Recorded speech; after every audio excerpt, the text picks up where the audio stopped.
যাত্রার অভিনেত্রীদের কথা উঠলেই মনে পড়ে যায় এক অক্লান্ত অনন্য অভিনেত্রীর কথা, যার নাম বেলা সরকার। বাংলার যাত্রা মঞ্চে যে কজন অভিনেত্রী ৭-এর দশকে অভিনয়কে শিল্পের পর্যায়ে উন্নীত করতে সক্ষম হয়েছেন, বেলা সরকার তাদের মধ্যে অন্যতম। ছোটবেলায় আর ৫টা ছেলেমেয়ের মতোই হাসি, গান, খেলার মধ্যেই কাটাতেন। কখনো অভিনয় করবেন ভাবেননি। নাচ, গান, বাজনা সকলের মতো তারও ভালো লাগতো।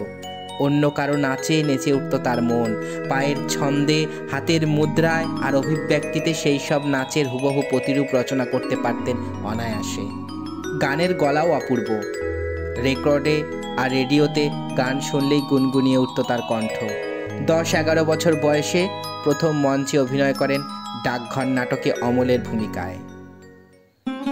জন্ম তার ১৯৪৮ সালে ঢাকা বিক্রমপুরের হাসরায়, বর্তমান বাংলাদেশ। লেখাপড়া উত্তর ২৪ পরগনার ইছাপুর গার্লস স্কুল। তার কথায়, ৪ ভাই বোনের অভাবের সংসারে প্রতিদিন নেই নেই শব্দটা শুনতে শুনতে আমি ক্লান্ত হয়ে পড়েছিলাম। কি করব ঠিক করে উঠতে পারছিলাম না। তখন স্কুলে পড়ি। অভিনয়ের প্রতি প্রগাঢ় প্রেম কিংবা নাটকের মাধ্যমে সমাজের পরিবর্তন আনা, এই ধরনের কোনো মহৎ প্রেরণায় উদ্বুদ্ধ হয়ে অভিনয় জগতে আসিনি। স্কুল ফাইনাল পড়ার সময় তাই সংসারকে বাঁচাতে এবং নিজে বাঁচতে অভিনয় জগতে চলে আসা।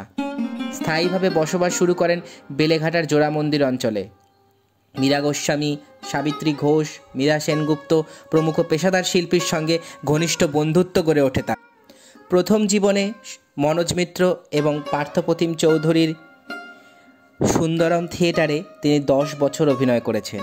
এখানে তিনি পরবাস নাটকে অভিনয় করে অপেশাদার মঞ্চে শ্রেষ্ঠ অভিনেত্রী হিসেবে অভিনয় পুরস্কারে সম্মানিত হন।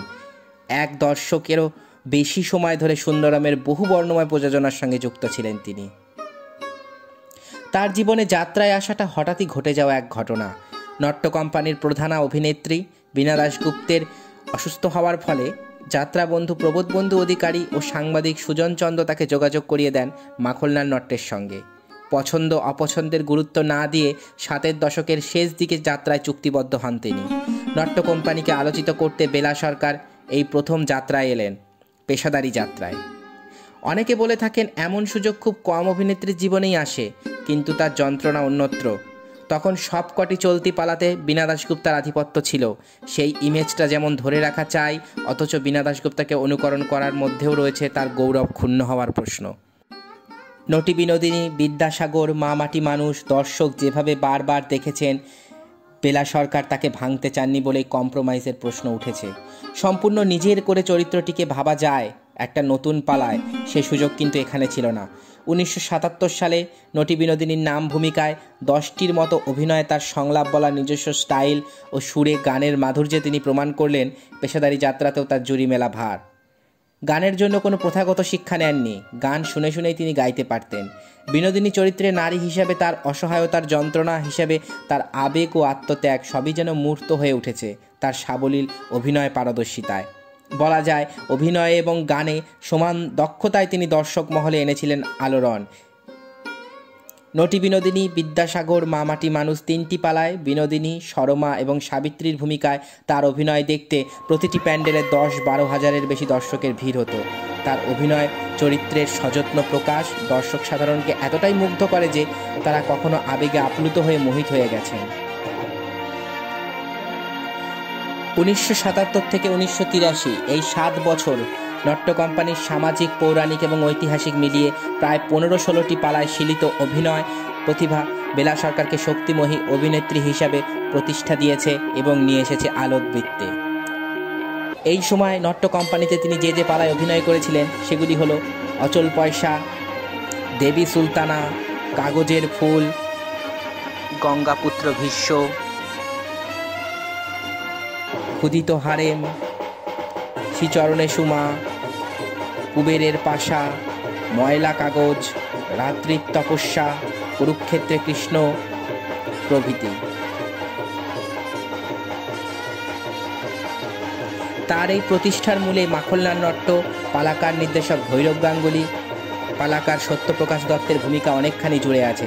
তেমনই জুড়ে রয়েছে অভিনয়ের জন্য তরুণ রায়, ধনঞ্জয় বৈরাগী, মহেন্দ্র গুপ্ত, অরুণ দাশগুপ্ত, শেখর গাঙ্গুলি প্রমুখ নির্দেশক এবং অভিনেতাকে যেমন তিনি পেয়েছেন, উপলব্ধি করেছেন এরা কি অনায়াসে একজন অভিনয় শিল্পীর ওপর সঠিক গুরুত্ব আরোপ করেন।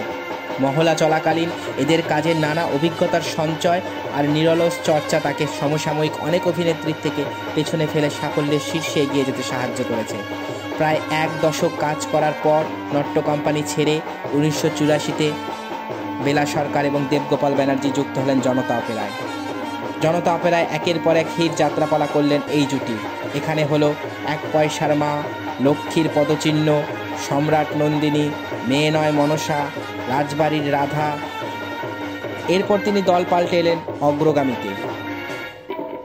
অগ্রগামীতে এসে তিনি করলেন সুপারহিট যাত্রাপালা দু টুকরো মা, চরিত্র শান্তি, পালাকার ভৈরব গাঙ্গুলি। করলেন পূজারিণী প্রমীলা, ঘরে ঘরে দুর্গা প্রভৃতি। দুটুকরো মা পালায় পুরুষশাসিত সমাজে নারীর বঞ্চনার কথাই উঠে এসেছে। পালার নায়িকা শান্তি অর্থাৎ বেলা সরকার এ কাহিনীর প্রাণ প্রতিমা। অভিনয়ে, নাচে, গানে, অভিব্যক্তিতে একাই বেলা সরকার চরিত্র। অগ্রগামী ছেড়ে তিনি এলেন নিউ অপ্সরা অপেরাতে। এখানে করলেন 1990 সালে স্বামী হত্যার দায়ে। এরপর করলেন পাপিনী প্রিয়তমা। 1991 সালে তিনি এলেন লোকশিল্পে। এখানে করলেন বাবুরা সিঁদুরের অনেক দাম। তারপর 1992 সালে করলেন সে দুলে পাড়ার দুর্গা বটে। এরপর করলেন শাখা দিয়ে কিনলাম। যোগ দিলেন দি নিউ অগ্রগামীতে। এখানে করলেন আজ প্রতিমার চক্ষুদান। 1995 সালে গেলেন মুক্তধারায়, করলেন জবাব চাই জজ সাহেব। 1996-তে শিল্পী বন্দনায় করলেন লক্ষ্মীরাজ অগ্নি পরীক্ষা। 1997-এ আনন্দবাসরে করলেন বাংলার বাঘিনী। এরপর নবরঞ্জন অপেরায় করলেন সিংহগড়ের রাজাবাবু এবং রাজদূত অপেরার সেলাই করা ভারত মাতা এবং লুঠেরা সুলতানা। 2007 সালে দি চন্দ্রলোক অপেরায় করলেন আমি কলকাতার রসগোল্লা এবং 2008 সালে আর্য অপেরায় করলেন মা নেই যার কেউ নেই প্রভৃতি। অসংখ্য পাড়ায় তিনি সাথে পেয়েছেন দেবগোপাল ব্যানার্জি, অসীম কুমার, তরুণ কুমার, দীপেন চ্যাটার্জি, উজ্জ্বল সেনগুপ্ত, চাঁদু চক্রবর্তী, অনাদি চক্রবর্তী, বীণা দাশগুপ্ত, ললিতা চৌধুরী মতন অভিনেতা অভিনেত্রীকে। সময়ের এত পালাবদলের মধ্যেও বাংলার প্রাচীন লোকশিল্পের যাত্রা মাধ্যমটি আজও আছে শুধু নয়, বাঁচিয়ে রেখেছে গ্রাম শহরের মানুষের বিনোদন স্পৃহাকে। বেলাদেবী বিশ্বাস করেন যাত্রার সার্বিক উন্নয়নে চাই ঐক্যবদ্ধ মানসিকতা। আজও অভিনয় প্রসঙ্গ উঠলে বলেন মা মাটি মানুষের সাবিত্রী, নটি বিনোদিনীর বিনোদিনী চরিত্রটিতে অভিনয়ের অবকাশ যেমন ছিল তেমনি আমি প্রাণ ঢেলে অভিনয়ও করেছিলাম। তবে ব্যক্তিগতভাবে তিনি মনে করেন অচল পয়সার ছোট্ট চরিত্র কেয়া, সেই চরিত্রই তার জীবনের অভিনয়ের শ্রেষ্ঠ চরিত্র। একদিন যেমন বাঁচার সংগ্রামে যাত্রায় এসেছিলেন, তেমনি পুরাণ থেকে ইতিহাস, ইতিহাস থেকে আজকের সামাজিক পালা অভিনয়ে নিজের চরিত্রকে তিনি তুলে ধরেছেন, শিল্পের মধ্যে দিয়েই সম্পূর্ণতা খুঁজে পেয়েছেন। 1977-এ পেশাদারি যাত্রায় আসেন, সেই জয়যাত্রা অব্যাহত। এখন বার্ধক্যের ভারে তিনি আর যাত্রা করতে পারেন না। ক্লান্ত বোধ করলেও তার মন প্রাণ জুড়ে রয়েছে এখনও যাত্রা। ভালো থাকুন বেলা সরকার।